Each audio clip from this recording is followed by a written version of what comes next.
you can't escape the terror of Werewolf by Night. Hello, everyone, and welcome to Decoding TV. I'm David Chen, and we got a special treat for you today. It's a bonus episode. We're going to be talking about the new Marvel special presentation that's on Disney Plus. It's called Werewolf by Night. It's directed by composer and now director Michael Giacchino. Joining me today for this review is someone who I have never podcasted with before. This is our first ever podcast, and we're going straight into it. But she is a writer and pop culture host whose work has appeared at CNET and Nintendo. She's currently writing a book called The Art of Psychonauts 2. Ashley Esqueda, welcome to Decoding TV. Thanks for joining me today, Ashley. Thank you for having me. What a treat this has been. I mean, just to be able to the last minute of me introducing you. What a this treat. last 60 seconds has truly been a joy and an honor. No, I'm so excited to come and talk to you about this amazing, bizarre thing that I can't believe I saw with my own two eyes. So, yes, you're referring to Werewolf by Night, which, as I alluded to, is a Marvel special presentation. I think it's the first time anything has been designated with that terminology before. It basically is a 1-hour made-for-TV film that is largely in black and white. So a lot of like Marvel firsts there, like 1-hour films, black and white special presentation, and it's streaming right now on Disney Plus. I'm going to read the plot summary from IMDb. Werewolf by Night follows a lycanthrope superhero who fights evil using abilities given to him by a curse brought on by his bloodline. A bit of a minor spoiler, but the movie is called Werewolf by Night, so I don't think it's giving that much away. Now, before we get into full spoilers for Werewolf by Night, I do want to mention, if you enjoy this conversation, you can find more episodes of this podcast at podcast.decodingtv.com. Email us at decodingtv@gmail.com. Find us on YouTube, Twitter, TikTok at decodingtv. Ashley, let's start by talking pre-spoilers. What do you think overall of Werewolf by Night, and should people watch this Marvel special presentation? I absolutely loved this. This is so far up my alley that it might as well be its own freeway. This was delightful for me in a way that was reminiscent of the wonderful world of Disney. It really is. It had that very different kind of that made for TV Sunday night movie vibe, which was so weird to come back to. It made me feel a little bit like a kid again. And I really loved that. And I was a weird kid who really liked horror stuff. And so to be able to watch something like this that really kind of reignited that love for old movie monsters, black and white movie monsters, the old Universal like lineup. This is the dark universe I want, right? This is the can we call it the real dark universe? Are we allowed are they allowed to take that now that it's not being used anymore? No one ever uses the term dark universe during the course of Werewolf by Night, so I gotta assume that Universal still has a claim on it. But maybe they do. But I really loved this. It was so bizarre to see it. I can't believe Marvel even was interested in making this. It just feels like such a real deviation from what the standard Marvel superhero formula is. Yeah. And there's a lot of people have been pointing out that basically Marvel did the Dark Universe better than I think it was Universal that tried the Dark Universe and they failed pretty horribly at it. Yeah. It is notable that this is clearly like a love letter to those kinds of monsters. And I will just say overall, I really enjoyed it as well. I agree with you. It came out of left field. Not a like Michael Giacchino, the guy who made the score for The Incredibles, directing a horror movie in black and white for Disney Plus. Not a set of words I would have put into a Mad Lib, that I would have guessed, but really exciting. And I'm always in favor, in my own personal life and in life in general, in not putting people into boxes. You might think of Michael Giacchino as a composer, but he has other passions, and he perhaps wants to be a filmmaker. And this is I would say, a very promising first entry. So I liked it. I will say it's like pretty standalone. It doesn't require that you've seen all the Marvel films. There's not too many connections to other Marvel things, so it's Right. very very standalone. And obviously, stylistically, it's quite different than a lot of Marvel stuff that we've seen, so it's notable for that as well. But Very yeah, much. Yeah. great performances, memorable characters, some stylish direction, some cool choices there that we're going to talk about. Overall, I'd say it's worth checking out. And the thing is, like, what, 54 minutes? So, It's you a know, real tight 54 minutes. It moves at a clip. So if you're looking for something, like you were saying, a little standalone kind of fun Halloween morsel of goodness, I mean, I would absolutely recommend this. all right. Well, I know we just finished saying it's standalone, and I do believe that you don't need any Marvel knowledge to go into it. But I want to start by acknowledging some of the Marvel connections. And I would say slashfilm.com has done a pretty good job of covering this movie. They've written multiple articles. And so I am going to read from uh, one of the articles. And I should say, from this point forward, we are going to be spoiling Werewolf by Night. So it's going to There be shall be full spoiler. spoilers. Go check it out. Go watch the movie on Disney Plus. Come back, watch and listen to this episode of Decoding TV. Um, And but I can speak to the comics a little bit. I know yeah, a little yeah. bit of the history of the comic that this was based on, which is pretty interesting. I do love that they never used the main character's last name Mm, in this film, which is in the comic books it's Jack Russell, as in Jack Russell Terrier. mm-hmm. So a little dog theme there, Mm, which is kind of funny. But yeah, his name's Jack. So yeah. Gail Garcia Bernal is Jack in this movie, and in the comics, Jack's last name is Russell. So I don't know if that's the case in the movie. Maybe it isn't. Maybe Mm-hmm. they're gonna go away from that Yeah. decision because it was made, I think, in the 50s, maybe the 70s. But it definitely is it's an interesting choice. I'm going to read here from an article at slashfilm.com called An Ode to Marvel's Man-Thing, Werewolf by Night's breakout character. So in the movie, Jack meets up with a friend, which we later learn is the monster called Man-Thing.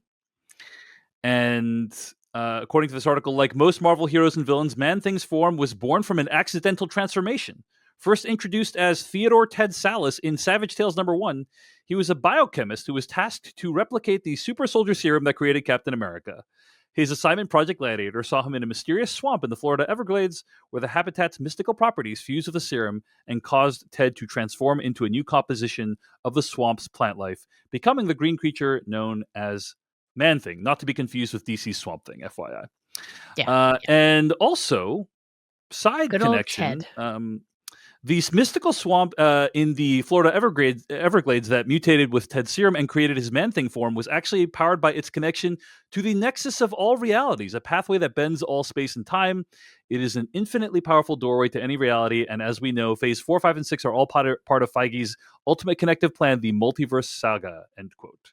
So some kind of tangential connections to the MCU here with Man-Thing.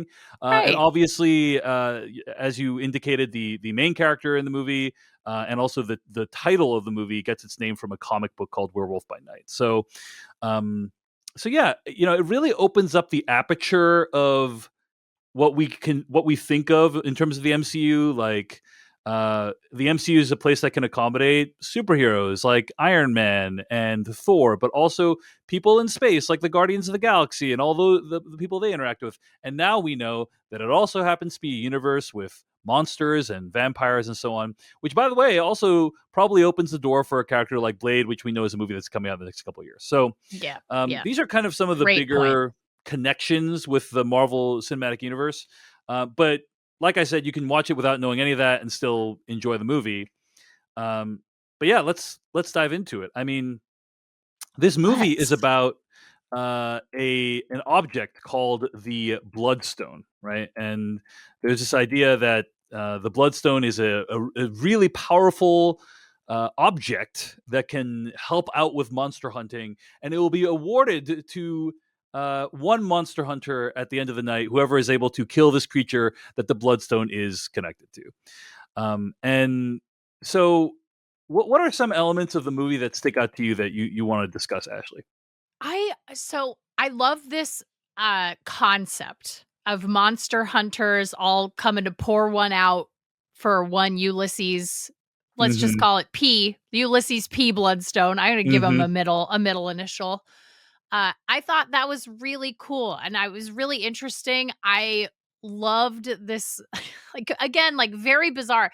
It really struck me that as I was watching it, I said, I can't believe this is a Marvel property. I can't believe this is a Marvel special presentation. I can't believe that Marvel was super excited about this in any capacity. It just seems so outside of their wheelhouse, but it ended up being so uh like I said, it's tight. And so the editing is very good, the storytelling is very good. I actually would have not minded a little bit of extra storytelling where Mhm. at this gathering of monster hunters. That was like very interesting to me. But I did love all of these different monster hunters. I loved that punk guy from Star Trek 4 was in this. Like he's the guy with the axe. He's like the big Mm. guy with the axe. That was very cool and weird. And then I think you're I referring to Kirk Thatcher, that is who that is him, Kirk who plays Thatcher. Joven in this movie, right? So Yeah, and he was great. I felt like the character design of all of these yeah, monster they're all hunters very, was like, distinct, and they're all very extremely yeah, distinct, clear, different monster hunters. You got a yeah. real sense of what type of hunter they were, what maybe their combat abilities might be. I mean, because they all have their own, signature weapon and they look Yeah. cool. And one of them's in all white, and the other one, like one of them's got like hand crossbow. And it was really awesome. Like that was really cool. They did a lot of visual storytelling here, and it went a long way to kind of filling in the gaps. I loved that the bloodstone was the only thing in color for the entirety Mhm. of the piece. That was such a great and interesting visual choice again.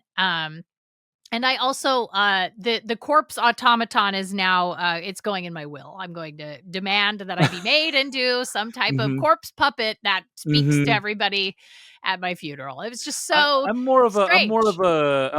compost, plant me as a tree kind of deal, but, different That strokes for different seems folks. that seems more economical and Mhm. less Mhm. maybe less narcissistic, and I Mhm. respect Mhm. that a lot. There are 3 kind of main characters, right? Gael Garcia Bernal plays, Jack Russell in the movie, kind of a heavy hint as to who he might be in the movie. Laura Donnelly plays Elsa Bloodstone, who is Ulysses Bloodstone estranged daughter. And then there is Harriet Sansom Harris, who plays Verussa Bloodstone, who is Ulysses' widow and Elsa's stepmother. She's also the MC of the event. And Great I just want to name. say it's lovely to see Harriet Sansom Harris in a movie like this, chewing up the scenery. She is basically a character actress who has been in dozens of shows and movies over the year. Probably the thing that I know her the most from is she plays Sammy Jenkins' wife in the Christopher Nolan film Memento. Yes. Sammy Jenkins, played by Stephen Tobolowsky, a friend and colleague of mine. So, but she's usually like kind of a side character in the background. Really awesome to just see her kind of be front and center and deliciously evil and weird in this movie. So that was a lot of fun. Yeah, it And was great. as you point out, a lot of different looks for these different characters. And they clearly put work into kind of the production design, but also the character design as well. What is notable about this movie is it feels relatively low budget, but Mhm. they still shot it on what seems like practical sets. Yeah. Obviously, there's some CG enhancement there, but it is so refreshing to watch a Marvel film that is shot on a practical set where it's like it's not you know, I watched Thor: Love and Thunder, and I think approximately 95% of that movie it was in front of green screens or the Yeah. volume, and to just see them interacting with objects in the environment and basic things that we come to expect from movies is really Yeah. refreshing and delightful. So, Do you feel like you're getting a little bit of a volume fatigue? I was just talking about this the other day. There was the news that Sony Pictures had opened their own LED production space, mhm. much like the volume. And I, as I have been watching Andor, I have finally started to sort of pick up on there's a very distinct kind of blocking that happens in Mhm. the volume, and you can always tell when they reach the end of the volume. And there's always a cut, like right before it's always like a medium shot, and they're sort of walking away, and then there's a cut there, and I'm like, oh, that was the Mhm. end of the volume. That's where it ended. Yeah. The And the the volume being like, for those who don't know, it's like, yeah, the kind of sound stage that they shoot things like The Mandalorian on, where most of the stuff that you're seeing isn't real. It's like a very sophisticated green screen, except think of it like the green screen is live. Like the actors can actually yeah, see what's it's an going on in the background. LED, it's a Yeah. super high resolution LED screen, and as the camera moves with the actor, so does the background Yeah. to Yeah. make it seem like they are actually inhabiting that space, which is incredible technology. It Amazing. really is Amazing. incredible. But But but I am maybe yeah. getting a little bit of volume fatigue, you know what I Well, mean? here's what I would say, Ashley. I think it's like any other tool. I think Yeah, it's like any other it's exciting right now. cinematic tool, and it can be used poorly. It can be used as a crutch. Um, 3D but I comes to mind as well, where I feel mhm, like mhm. for a while there, Yeah. some movies that maybe should not have been 3D were made in 3D because of the Uh-huh. enthusiasm for Well, 3D. because of the money that they felt they could extract from people, they could raise 100%. prices. But yeah, Yeah. I think that the volume It's is a like any fun other toy. tool. Yeah, the volume is like any other tool. It can be used really well for cinematic storytelling. A great example of how it's been used well, I would say, is the Batman, the Matt Reeves movie. So good. Incredible use of the volume. Like, uh, they didn't use the volume for every scene, but they used it for some scenes, and when they used it, it was beautiful. It's It is really well possible done. to use it in a beautiful way. So it's just, Yeah. it just depends on how you do it. Discerning. In any case, you mentioned Andor. It doesn't feel like any scenes in that show were shot on the volume at all. It looks like all practical in It's Andor, really other pretty. than the space stuff, Yeah. um, Those real long kind of and the wide Coruscant stuff. shots. Yeah, Yeah. Yeah. and then in this movie, there are some CG sort of enhancements. Ted. It looks like Ted to some CG. You have partially. Ted. Well, you say CG, but they got a guy. They dressed him up in a suit. They obviously enhanced some of like the facial stuff and so on. Mhm. Um, but it looks like a large part of the stuff you're seeing on screen was actually built and was physically real. Which is great. And that's great. That's great. So it's so weird to see. Also, I think what was also interesting about the Werewolf by Night was, I think it was like a anamorphic aspect ratio, basically. Like 2.39 by 1, which is really weird. I'm not 100% sure about this. I might be going over my skis a little bit here, but usually when you watch like a black and white throwback with like the old school credits and Roman numeral like copyright this year, they usually do in like a 4:3 or old school aspect ratio, but this is like a super modern aspect ratio, but it's also shot to kind of look like it's on film, but it has like Yeah. They a had the red cigarette color. burns. Did you catch the Yeah, cigarette burn? I didn't catch the cigarette burn, but yeah, so basically it's this kind of odd mix of like old and new things is one like, and then you have like the Yeah. color of the bloodstone. So it's like a really interesting look.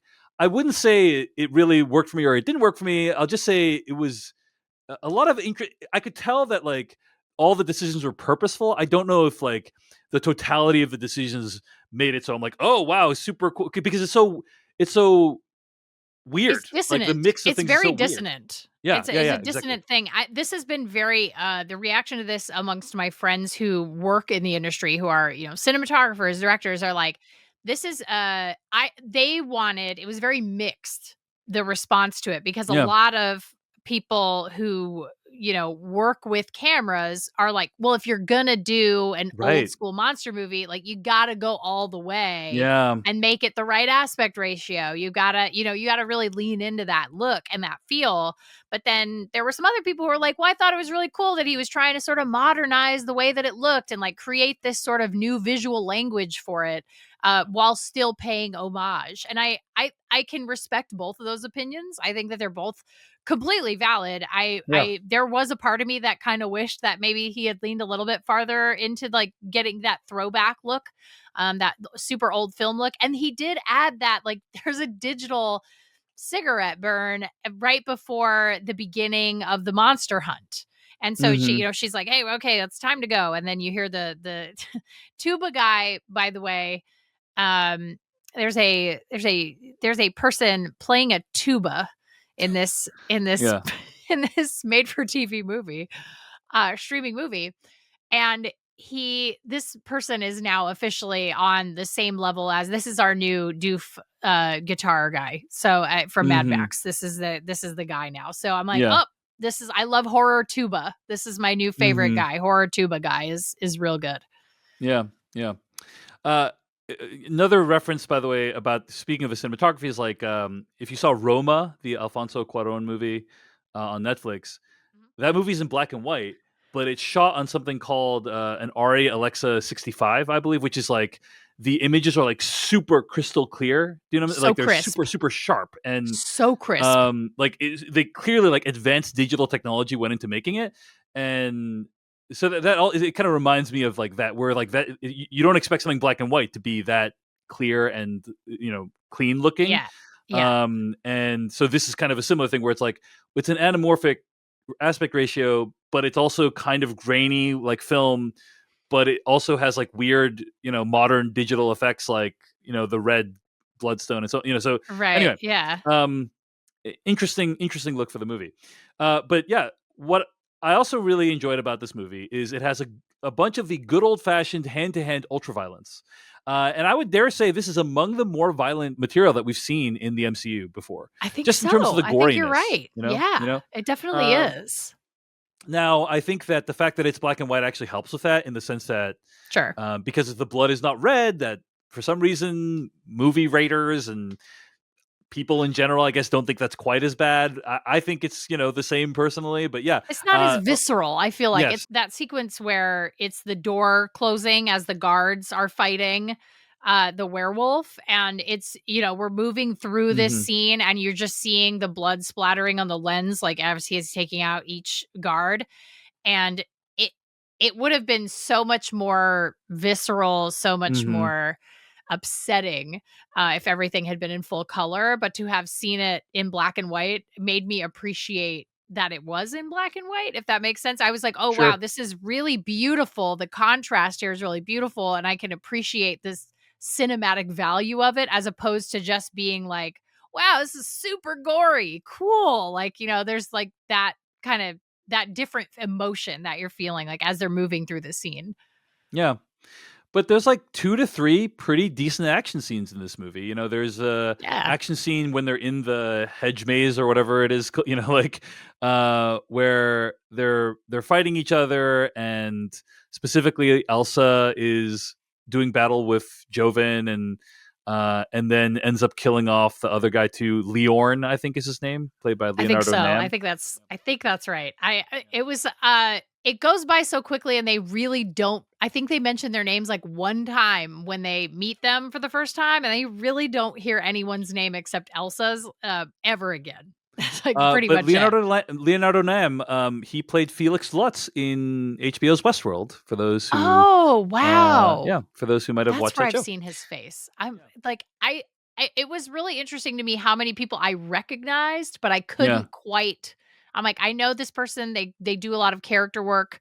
I just can't quite place them until I look Hmm. them up. Yeah, yeah, yeah. But I really enjoyed that the fight scene between all of them, and Leorn gets an awesome death, impaled through the skull, and then basically like kind of suffocated by Elsa. That's pretty cool. A pretty cool death for that character. And then I love that they set up Joven as kind of this huge badass, and I believe he gets disintegrated by Man Thing. Am I right about that? Yeah, yeah. His head Um, gets disintegrated by Man Thing. right. So Very yeah, cool. it's just like you set him up as like a pretty big Yeah, badass, and then like Man Thing just comes in and just like kind of takes him dissolves out. him. Yeah, Yeah, just like just dissolves him. straight up So dissolves the him, the and effect of them killing him, like the Man Thing so killing people, cool. was a really cool effect. Yeah. Reminded me a lot actually of Blade 1 and 2, or I Yes, guess all where the he Blade takes movies, out the where he vampires and takes then up. they like kind of turn into ashes and it's Yes, like very bright, like heat. There's like a heat to it. Yeah, yes. that's a really good point. That's really cool. I did wonder, by the way, speaking of Blade, you've mentioned Blade twice now, and it feels like yes, I think you're absolutely on the money that this is a great way for Marvel to introduce the supernatural characters of the Marvel cinematic universe into the MCU fold. But I also think that there's a possibility we see Elsa Bloodstone again, maybe in Blade, or we maybe see her again or hear of her at some point in the future in an MCU movie, which I think would Right. also be very cool.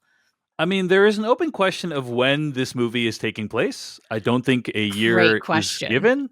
It is intentionally left ambiguous. I don't think.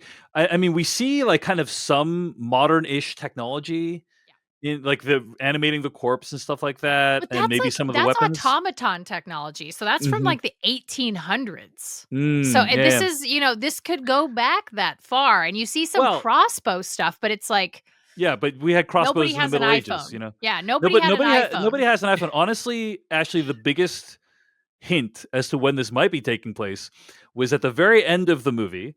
Mhm. Uh, the movie switches to color, and then you start hearing "Somewhere Over the Rainbow" on the soundtrack. I didn't really understand exactly if there's a big reason why it switched to color. I think it was just kind of a straight Wizard of Oz visual homage. Wizard of Oz. Is Yeah, my I take. think you're right.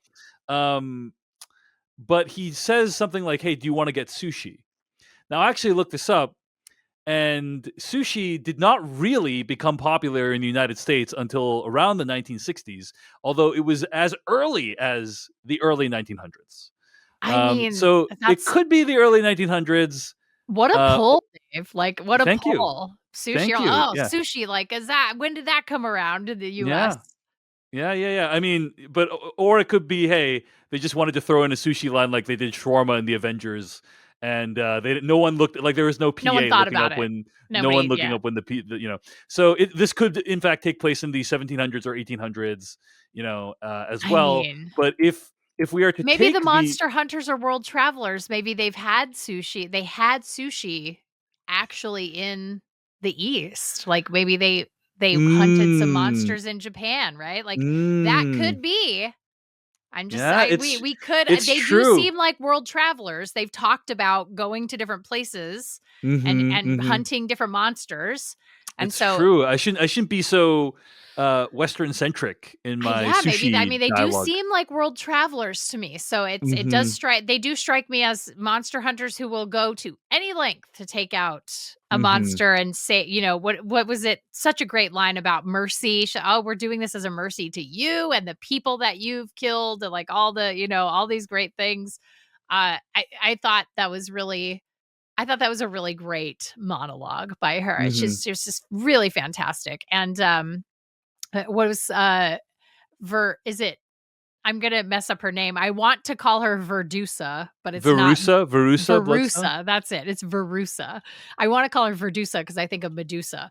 But yeah, Verusa's monologue about the fact that they were going to basically give him mercy by putting him down, by killing him and killing Jack, and doing giving this mercy to all of his other victims or would be victims. I thought was very that was a very excellent monster movie monologue. Right, right. And you're alluding to the fact that halfway through the movie, Elsa and Jack help Man Thing escape, but it exposes Jack as a monster, which is obviously very shocking because he has infiltrated this group of monster hunters. That's the worst thing you could be if you're in a group of monster hunters, is a monster yourself. Yes. And I did think it was interesting. All that stuff with him before he transforms is kind of interesting to me. There's a moment where he says to Verusa, like, "You should kill me as I am right now. Like it would be a mercy." And um, and they don't take his advice because they're freaking dumb. But Bad poor also choices. They just make some very poor choices. Also, he like smells Elsa in the hopes that he'll like remember her afterwards. And she's like, "Has this ever worked?" And he's like, "Once." And it's like, Oh, I when I saw that, so oh, there's some yeah, backstory there. Like I it's kind want of to know cool. more. Yeah, it's cool. It's cool. Like there's just kind of like, hey, these references, like these characters have had more going on with their lives than what you see in the movie. And Mhm. I thought it was nice little touches. Then of course there's a scene where he like transforms. They don't show the transformation on screen. It's done well. They show this I kind of loved it. flashing light and they show him Oh, slowly becoming it. I was listening to Slash Film Daily and they were talking about this movie and they were a little bit disappointed that uh we didn't see the full transformation on screen because that is the werewolf transformation is a part of the DNA, the visual DNA of this character. So it is a little bit of a bummer that we didn't see it, but I think I think that's fair. yeah. But if I may argue for the defense for Yeah, a and moment. I'm happy to hear it, but I'll also just say I think Giacchino's rationale was it's more effective if you can imagine it. But what was I your think that yeah? that's a very good that's a great point. I thought that I very much appreciated the willingness for Giacchino to say for Michael Giacchino to say, you don't need to be we don't need to hold your hand through this. We don't need to show you every single little thing. We can make these sort of like offhanded comments about, oh, this has worked once before, or this other piece of kind of the world building that you can fill in yourself. Like, we trust you, the viewer, which is not a very common thing anymore in the MCU.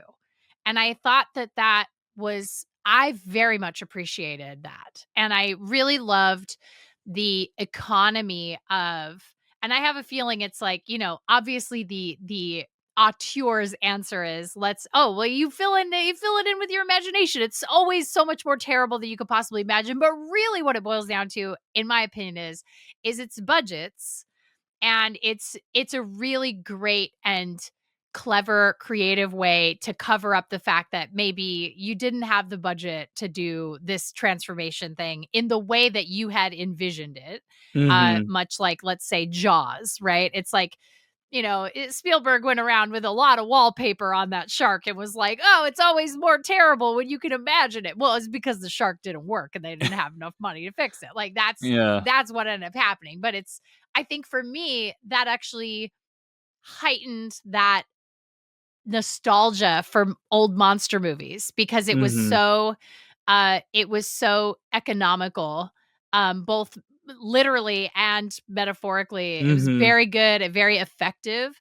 And so I really appreciated it. And I, as a moviegoer who, again, I feel like I'm just so tired of like having my hand held through everything and having it, constantly the exposition explained to me. Like, everything is explained and explained and explained and retconned.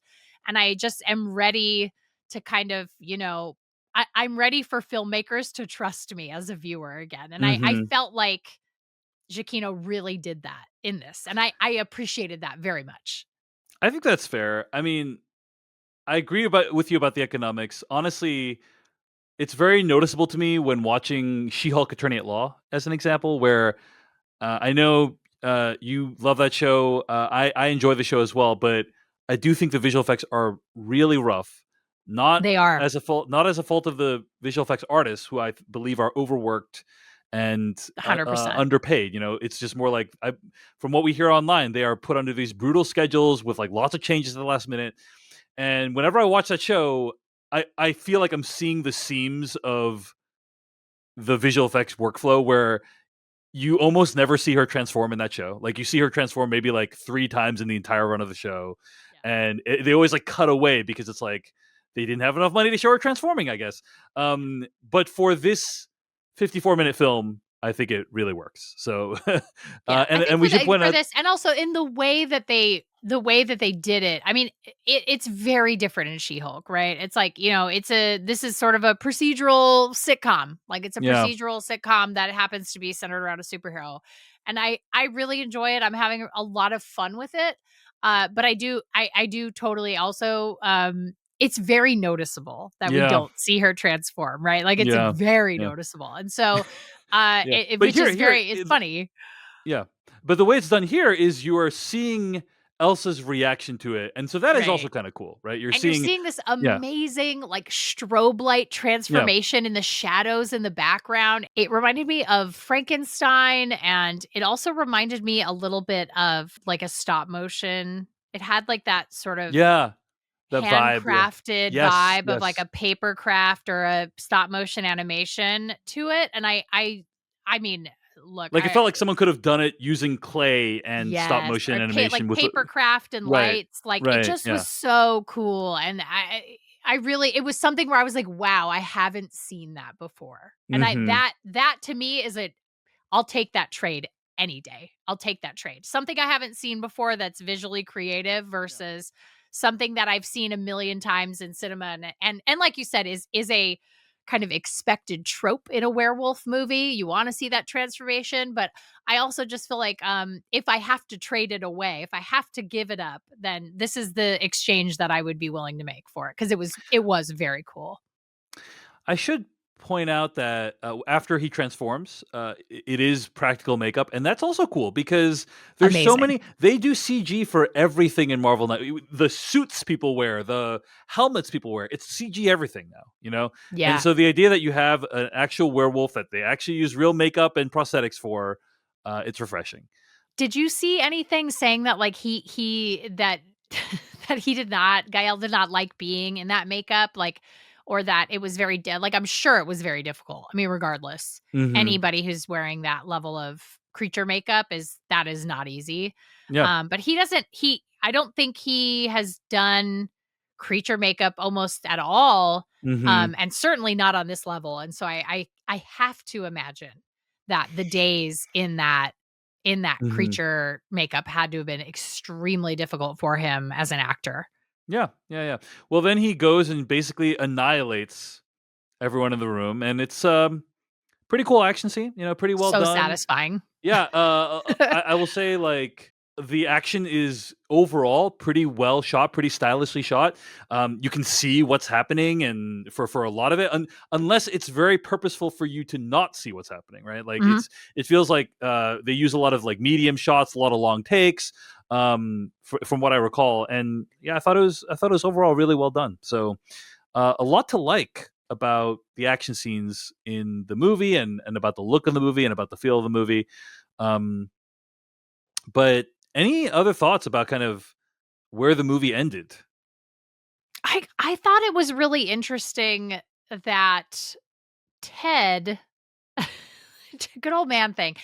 Ted was his sort of so they make it seem like earlier on in the monster hunt when they're looking for Man Thing to take him down and get the bloodstone off of his back and claim the title of the master monster hunter or whatever Ulysses' title was. It made it seem like sort of uh Jack's character was dedicated to sort of like protecting monsters, even though he had these like over 100 kills. And I think so again, back to this whole like not holding your hand thing. I really liked the fact that I came to the assumption that those 100 kills must have been ones that were like staged or like faked, Mm-hmm. maybe. Where like he let the monsters go and then like basically brought back some sort of like quote unquote proof of like this, which is why his kill number was so much higher than all of the other monster hunters, where everybody was Mm-hmm. like, wow, over like 150, like, whoa, oh, that's why, how did you manage that? I find that hard to believe. That was really neat. I liked that little bit of world building there. But I liked at the end that it was, Ted and Jack are sort of this like, they're best friends, and Ted's got his back. He comes back for him to help him out, and then he watches over him as he like recovers from being a werewolf, which I also I have to say the one thing where I was like, well, that's kind of a weird plot hole is like not necessarily a plot hole, but I was like, okay, so the bloodstone in the movie changes him into a werewolf immediately. And this is a conversation that Jack and Elsa have while they're being imprisoned. Elsa says, Jack says, oh, don't worry about it. We have 5 whole days until the next full moon. We can figure this out. No problems. And Elsa's like, yeah, about that. The bloodstone's going to transform you immediately and you're going to Mm-hmm. kill me. It's going to be very bad. And I thought that it was a little weird that, he wakes up and I'm like, okay, well now it's like, you're going to be a werewolf again in like 4 days, buddy. Like you're going to be pretty tired. You seem pretty tired. You seem pretty worn out after what the events that I see. transpired the night You're before. saying at the end of the film when he's in the tent, he wakes up. Yeah, Is he's that in what the you're saying? tent. He like comes out and it's just, I mean, he's got like the worst werewolf hangover of his life, Mm-hmm. as one Yeah. does when you transform into a werewolf. I'm sure that's got to be very taxing. Yeah, it comes out. He's like, he needs coffee. Like, I love Ted makes some coffee. Ted's, they're gonna go have sushi, whatever. I'm like, yeah, but in 4 days you're gonna be in this same position. Like, what's going on there? Feel bad for you. Can't just skip Well, that one. You can't just well, skip the full moon. as I say about future Dave, that's a problem for future Jack. Like Good point. that's a tomorrow problem. Okay, That's you a don't need to tomorrow worry about it problem today. for future werewolf Jack. Yeah, they've gotten through the worst of it. That's a problem. Okay. And also, to address your other point, this is interesting to me because at the beginning of the movie, they're all being introduced. Verusa's introducing them all. And I actually pulled up the script. Okay. Okay. And she says, quote, over 200 kills collectively. And then she starts like going down each of the people and like naming how many kills they each had. And she's like, 26 for you, 37 kills, 43, an impressive 57. And then she says, and over 100 deaths. And I was like, that's interesting. Like, she said like kills for the other people, but then Other like for people, yeah. Jack, she said deaths. And I was like, I wonder if that was like purposely different because he hasn't killed 100 monsters, right? Like, Yeah, but most I likely. mean, but So, if she knew that he hadn't yeah, killed them, then yeah. obviously his cover would be blown. So Maybe she maybe didn't know, and it was the movie's way of telegraphing that to us. I don't know, that it was but a little yeah, different, right? Yeah, yeah. like maybe that's sort of the movie's way or the script's way of sort of I differentiating him from everybody else. I actually think let me if I recall, I think he's the one that says "and over 100 deaths." I think Maybe so that would that explain it. Yeah, might be the case. But yeah, I thought that was a very intentional thing, and I thought that it was interesting that that Giacchino allowed me to infer that, right. like, by the end of it, if you think about it going back, you're like, "Oh, okay, like, maybe these were staged or fake deaths where, he helped these monsters get away, and basically Yeah, took these contracts, and then we're like, okay, which is why he has so many." Like, I thought, "Oh, okay, well, I really like that." And I also was like, well, like, it'd be really cool to have a series, like a limited series of him like going out and like, helping monsters or whatever. That'd be like yeah, kind of yeah, yeah. fun.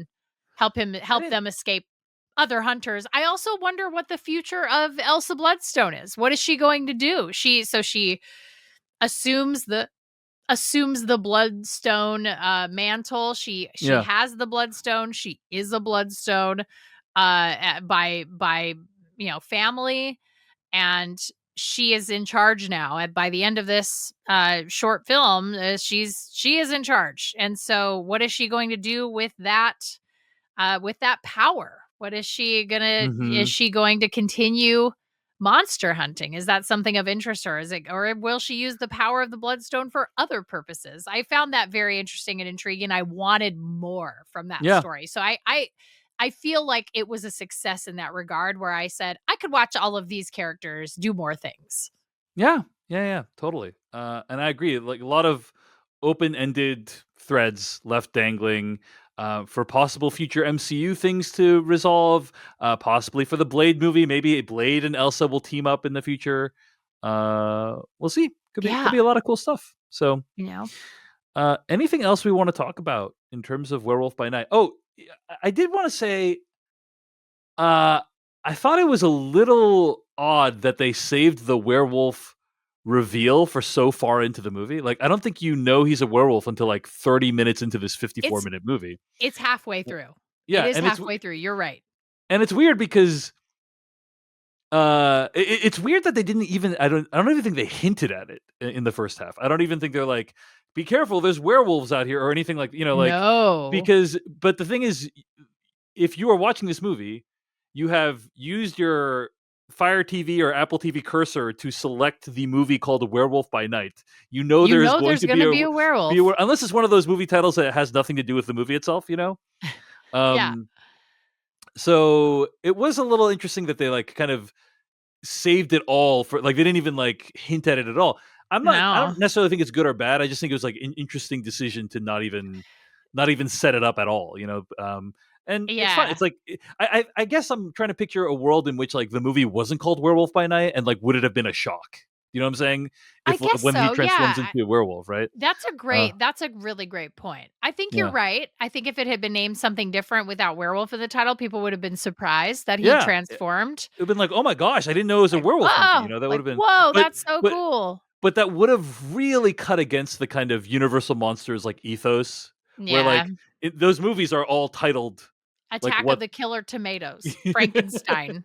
Right, they're all It's like titled like they're all what the right creature there. is. Creature from the Black Yeah, Lagoon. Like, it's yeah, just that's it. So, it's like they're very clear about what this is. So, it's yeah, yeah, yeah. that So does make a lot of sense. they had to stick to that, but it was an interesting decision that like there's no werewolf setup, and then all of a sudden, bam, he's a werewolf. And if it wasn't called Werewolf by Night, it might have been a shock to me. It would I have been might a have been real like, surprise. yeah, yeah. Would you So have been delightfully surprised or, like, not in a good way surprised? Because I'm curious, you, like, walk into something thinking it's yeah, just, like, kind of a black and white horror thing, yeah, and then you yeah. start watching it, you're like, "Whoa, oh, whoa, this is a werewolf movie." Like, that's something I wasn't expecting. Yeah, I'm trying to think of it like from the perspective of like someone coming in completely fresh, and the reveal. Like I think it's kind of set up that there's something different about Gal Garcia Bernal's character, Mhm. and so it's like okay, you kind of suspect he's not the same as the other characters. That he's different. Then He he, says he doesn't want the bloodstone. He very clear right, about that. He's like, "I don't even want that bloodstone. I don't want it." yeah, and then it's clear that he's like coming to save his friend, and so that it's like oh that's didn't Cool. that's new and interesting, and then oh he's actually a monster, and then oh the monster is the werewolf. You know like. Yeah, I think it would have been like a fun series of reveals, you know. It would have Um, been a nice yeah, that would I think would have been a nice pleasant surprise all the way through, just, like, constantly being surprised by his character. yeah, I really enjoyed it. I did not know what to expect coming into it, yeah, and, I was very pleasantly surprised. I think the thing that I would l the only thing my takeaway from all of it, and this is probably the last thing that I will have to say on it, is I want so much more of these standalone special presentation things yes, from Marvel yes. and from Star Wars. Like I would like to see more of this. And this is to say, like, you know, I don't necessarily subscribe to the DC cinematic universe strategy. Like I think it's a little bit of a mess. And all of these kind of standalone movies that are trying to like sort of interconnect with each other. Like I I think they're trying to kind of have their cake and eat it too in a lot of Mhm. ways, and it's not really working in a lot of respects. But with the MCU, because the main MCU is such a well-oiled machine at this point. I mean, it really is like it's a widget factory. Um, I really like that they took the time to allow Michael Giacchino to make this and to really like handcraft this weird, interesting thing. That I think in another, I think 5 years ago would have been like a big no. I think they would have been a little more hesitant to do it. Mhm. And 10 years ago would have definitely been a no. So I really appreciated this. And I would very much like to see a return to that sort of, again with the water cooler moments and like I really love those. I love that we're getting away from the seasonal binge model of things. I like that we have things that we can talk about for a week because TV is awesome and it's fun to talk about. And I want to talk about it with my friends. And maybe we can't all watch it on one night, like in one go. So to be able to kind of come back and talk about this with people and say like, "Oh, you got to check this out. It's really cool." And then like be able to kind of discuss it a little bit, maybe once a month, like I would love or even once a quarter. I would love to see something like this drop on Disney Plus where it's like just something interesting that's a little longer than these kind of, Cars on the Road is a great example. Cars on the Road, very cute. It's a really good premise, but it's also, they're 10 minutes long. It's not even a full episode of a TV show, like a half-hour TV Cars show. on the Road is like these little shorts They're set in the vignettes. Cars universe on Disney Plus Y right now. Yes. Yeah, yeah, and so, for anybody who is not familiar, so I have a toddler, so, I'm very familiar with Cars, as a franchise. Uh huh. But I know we have a Cars encyclopedia in this house. We know the name of literally every car that you could possibly see in the Cars universe, like, it is I have theories about why the Cars universe of Cars has adopted human Yes. human history. I've got a whole that's a whole other podcast. Like we can talk Yes. about that another time. 100%. But yeah, I would really love to see this. I would very much like this return to sort of the wonderful world of Disney Sunday night. Like maybe once a quarter, I would love to see something like this drop, or even twice a year.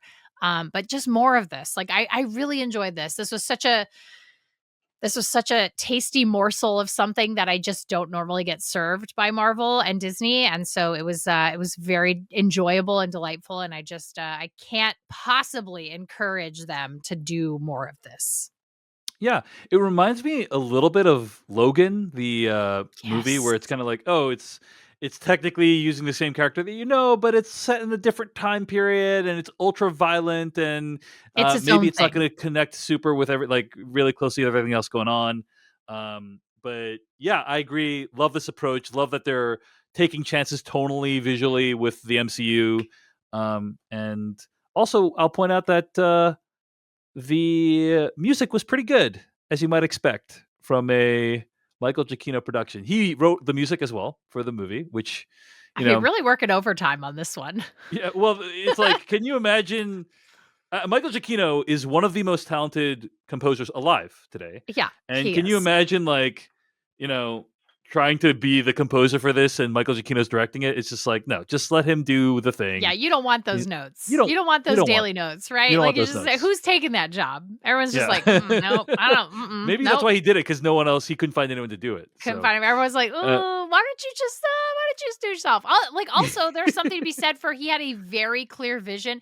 It's very obvious he had a clear vision of what he wanted and mhm. just like made it happen. And Marvel enabled him to realize that vision, which is pretty cool. Like I always appreciate when you see a movie, regardless of whether it's in or outside of like the traditional kind of big five studio system.